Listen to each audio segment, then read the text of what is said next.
All right, so I was a game off with my prediction, but the Dodgers won in six, and I really, well, this is the first time in my lifetime that the Dodgers are World Series champions, and I couldn't be happier. It's definitely my second favorite team in all of professional baseball, closely behind the Toronto Blue Jays, but come on.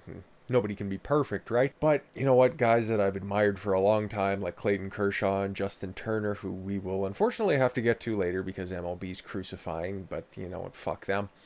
And new guys like Cody Bellinger and Mookie Betts, Jock Peterson, Julio Urias. Shout out to him. He was fucking lights out throughout the entire series, but it all kind of pales into comparison to what MLB's stupidly doing. Now, if you weren't paying attention to the entire World Series itself, all of the players were allegedly in a COVID bubble because a bunch of healthy 20 and 30-year-olds are probably going to, keel over from a disease that has a 0.03% death rate. But hey, whatever. If you want to live in a bubble like that, like most professional athletes are, hey, just fucking do it so we can get the games over. And it looks like Justin Turner, probably not quite, very, very closely, the longest tenured Dodger.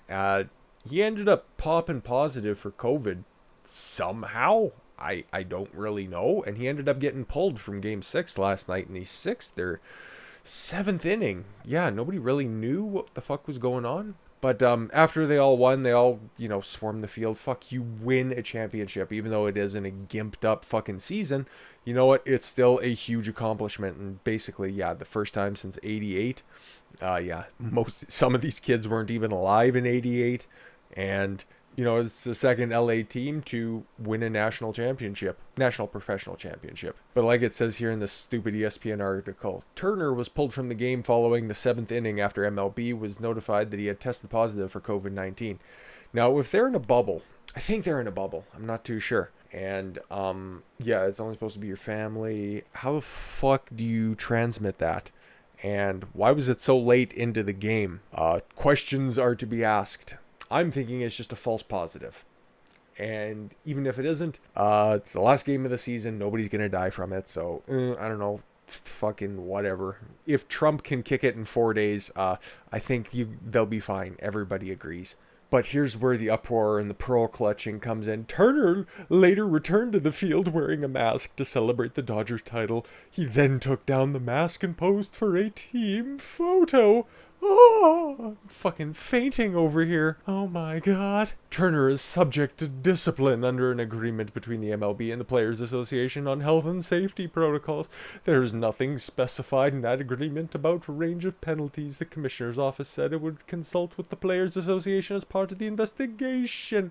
Oh dear. Who fucking cares? Honestly, they're grown men. They know the risks. And fucking David Price, he was supposed to be part of this team, and he opted out before the season because, I don't know, fucking spending a couple of years in Boston really did a number on that dude's head, because he would have been much better off just staying in Toronto where people loved him and he loved the situation, and he wouldn't have had that dust up with Dennis Eckersley, which totally rattled his confidence, at least in my opinion. But speaking about players' safety and well-being, how about the safety and well-being of Los Angeles itself? Now, after the Lakers won a championship, congratulations, I suppose. Yeah, whatever. There were massive riots. Now, very different fan base between the Dodgers and the Lakers. Do you think that anything would have happened last night? Well, of course. Of course there was, because people will take any excuse to riot and loot. And, well, I'll let Fox News take it from here. Los Angeles erupts into overnight unrest after Dodgers win, sparking coronavirus and crime concerns. Oh dear, more coronavirus!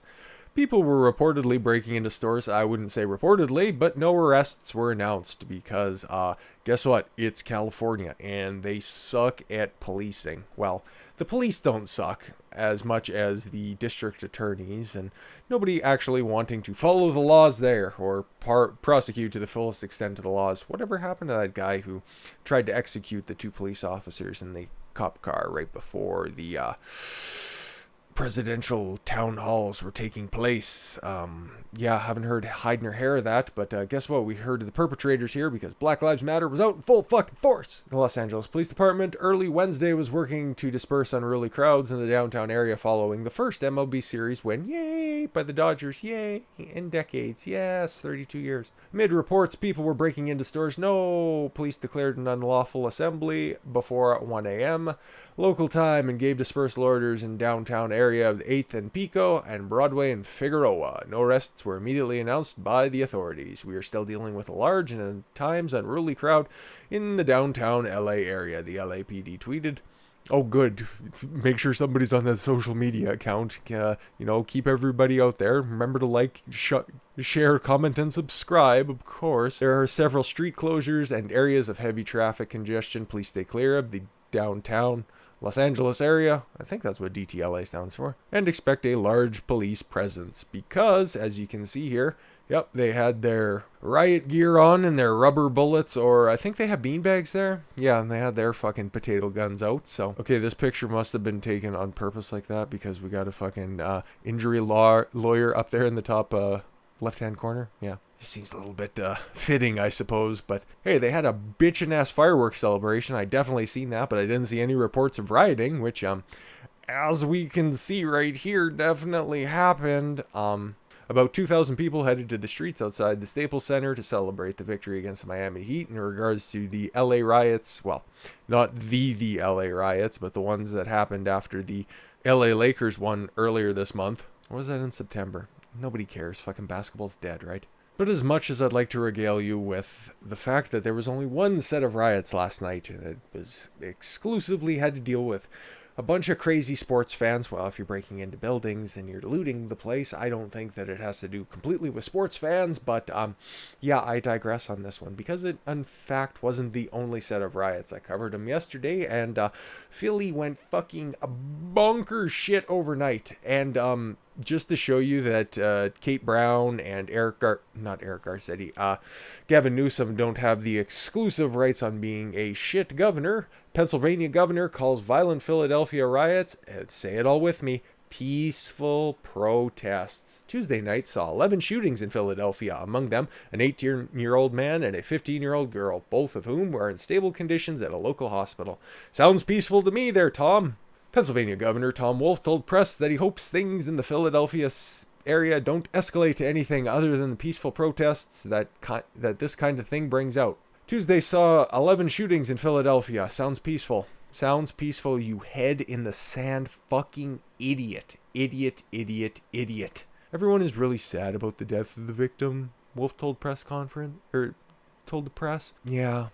I don't know how many shootings tend to happen in peaceful protests, but if you're a Democrat, that's a big fucking banner that you can deploy over anything that you want to run cover for. And I think I share in mourning with the family. Any time that happens is a tragedy for whatever reason. Well, Tom, why don't you call in the fucking National Guard? In fact, they did, but why did you bother letting this continue for another night? And I'd imagine it's probably going to continue on into tonight as well because, hey, fucking nothing's getting shut down. Nobody's stopping the riots. All the National Guard are doing are just attempting to prevent shootings, which they've done a pretty piss poor job of. So I don't know if anything terrible happens, like if somebody tries to loot the Liberty Bell or knock over the Rocky statue, I'll be back with a little bit more coverage on it tomorrow. But outside of that, Philadelphia is a weird place, and crime happens there all the time. So am I surprised that the riots are continuing?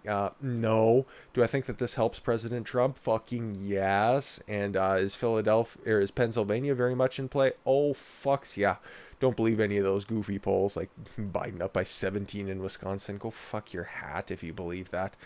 I am waiting for the great meltdown next Tuesday night, and I hope you are too. And I thank you all very, very much for the gift of your time. I've been Don Consuelo. I want you guys to follow your gut and get after it. Take care, everyone.